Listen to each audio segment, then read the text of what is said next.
Chapter 3, Section 1, Newton's second law, force, mass, and acceleration.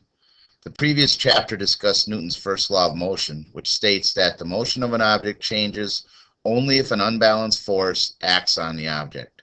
Newton's second law of motion describes how the forces exerted on an object, like the volleyball in Figure 1, its mass and acceleration are related.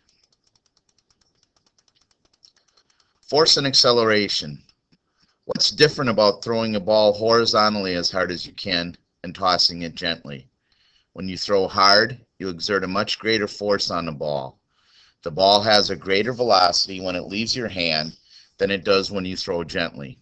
Thus, the hard-thrown ball has a greater change in velocity, and the change occurs over a shorter period of time.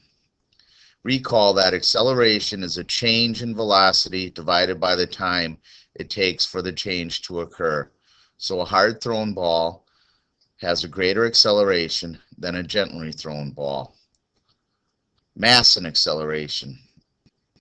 If you throw a softball and a baseball as hard as you can, why don't they have the same speed?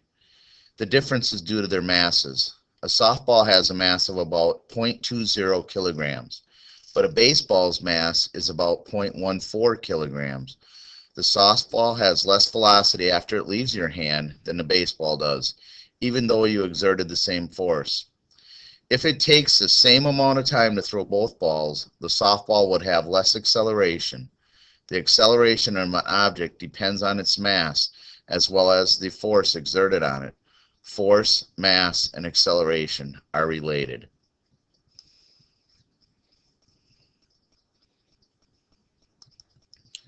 According to Newton's second law of motion, the acceleration of an object is in the same direction as the net force on the object, and the acceleration can be calculated from the following equation. Acceleration in meters per second squared equals net force in newtons divided by mass in kilograms. Therefore, acceleration equals force, the net force, divided by the mass. In the above equation, acceleration has units of meters per second squared, and mass has units of kilograms. Just like velocity and acceleration, force has a size and a direction. In SI units, the size of a force is measured in newtons. It takes a force about 3 newtons to lift a full can of soda or soft drink.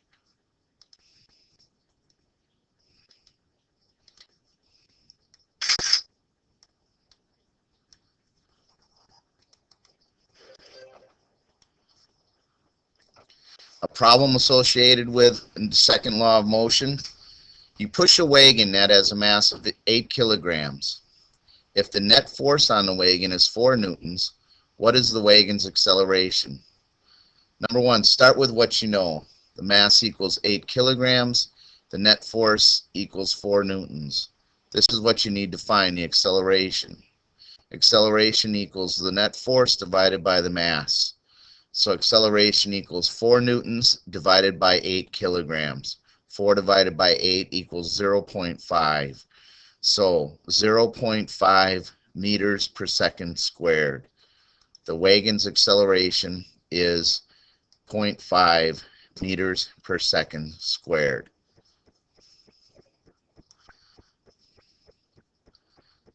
At this time, you need to take out a piece of paper and work on the practice problems, the 4 practice problems. Okay, moving on. Calculating net force with the second law. Newton's second law also can be used to calculate the net force if mass and acceleration are known. To do this, the equation for Newton's second law must be solved for the net force, F net. To solve for the net force, multiply both sides of the above equation by the mass. Mass times F net over m mass equals mass times acceleration. The mass, m, on the left side cancels, giving the equation net force equals mass times acceleration. For example, when a tennis player in Figure 2 hits a ball, the ball might be in contact with a racket for only a few thousandths of a second. Because the ball's velocity changes over such a short period of time, the ball's acceleration could be as high as 5,000 meters per second squared. The ball's mass is 0.06 kilograms, so the net force exerted on the ball would be the net force equals the mass times acceleration equals 0.06 kilograms times 5,000 meters per second squared equals 300 kilograms per meters per second squared equals 300 newtons. Suppose you give a skateboard a push with your hand. According to Newton's first law of motion, if the net force acting on a moving object is zero, it will continue to move in a straight line with constant speed. Does the skateboard keep moving with constant speed after it leaves your hand? You know the answer. The skateboard slows down and finally stops. Recall that when an object slows down, it is accelerating. By Newton's second law, if the skateboard is accelerating, there must be a net force acting on it. The force that slows the skateboard and brings it to a stop is friction. Friction is the force that opposes the sliding motion of two surfaces that are touching each other. The amount of friction between two surfaces depends on two factors: the kinds of surfaces and the force pressing the surfaces together. What does the force of friction between two objects in contact depend on? The force of friction friction is a force that opposes the sliding motion of two surfaces that are touching each other. The amount of friction between two surfaces depends on two factors: the kind of surfaces and the force pressing the surfaces together. What causes friction? Would you believe the surface of a highly polished piece of metal is rough? Figure 3 shows a microscopic view of the dips and bumps on the surface of a polished silver teapot. If two surfaces are in contact, welding or sticking occurs where the bumps touch each other. These microwelds are the source of friction. Sticking together. The larger the force pushing the two surfaces together is, the stronger those microwelds will be, because more of the surface bumps will come into contact, as shown in Figure 4. To move one surface over the other, a force must be applied to break the microwelds. Static friction. Suppose you filled a cardboard box, like the one in Figure 5, with books and want to move it. It's too heavy to lift, so you start pushing on it, but it doesn't budge. Is that because the mass of the box is too large? If the box doesn't move, then it has zero acceleration. According to Newton's second law, if the acceleration is zero, then the net force on the box is zero. Another force that cancels your push must be acting on the box. That force is friction, due to the microwelds that have formed between the bottom of the box and the floor. This type of friction is called static friction. Static friction is the frictional force that prevents two surfaces from sliding past each other.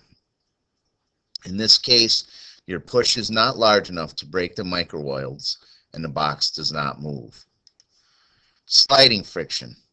You ask a friend to help you move the box, as in Figure 6. Pushing together, the box moves.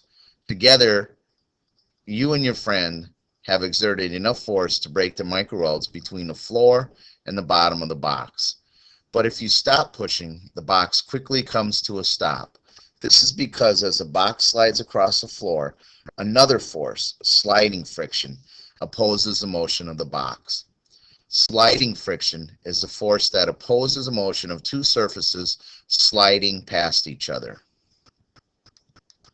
Sliding friction is caused by microwelds constantly breaking and then forming again as a box slides along the floor. To keep the box moving, you must continually apply a force to overcome sliding friction. What causes sliding friction? Sliding friction is the force that opposes the motion of two surfaces sliding past each other. Sliding friction is caused by microwelds constantly breaking and then forming again as the box slides along the floor.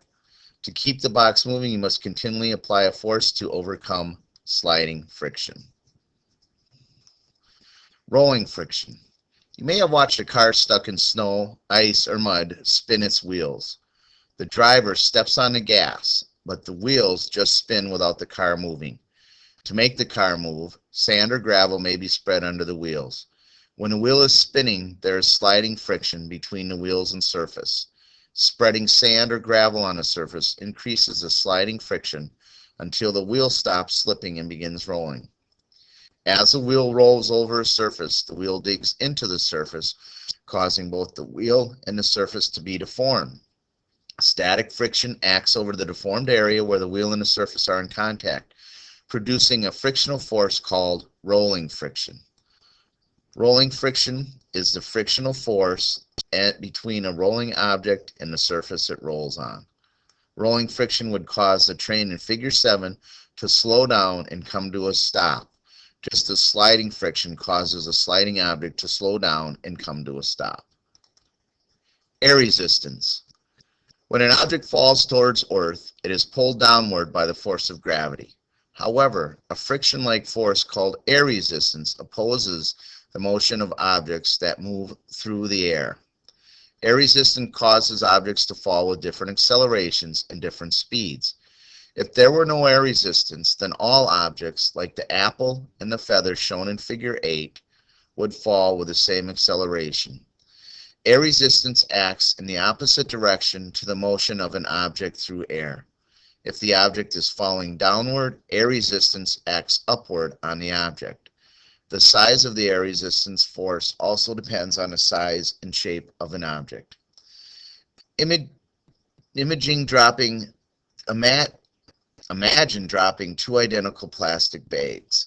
One is crumpled into a ball and the other is spread out. When the bags are dropped, the crumpled bag falls faster than the spread out bag.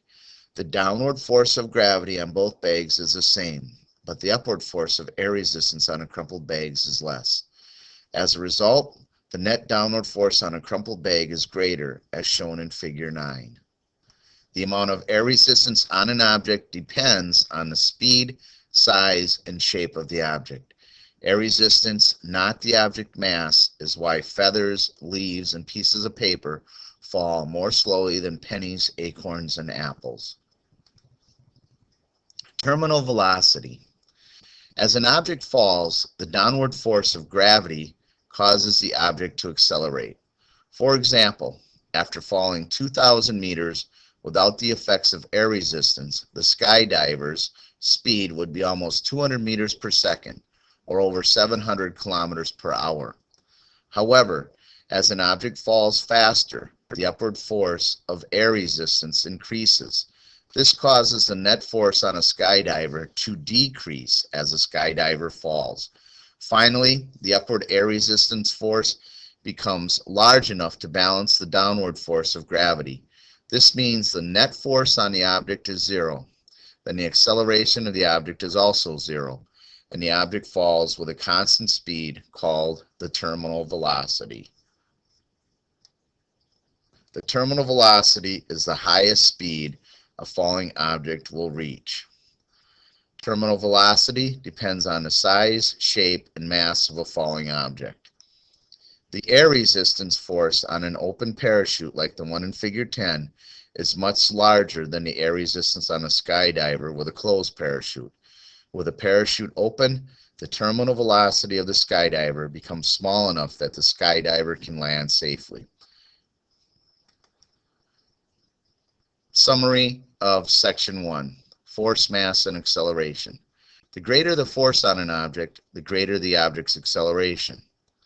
The acceleration of an object depends on its mass as well as the force exerted on it.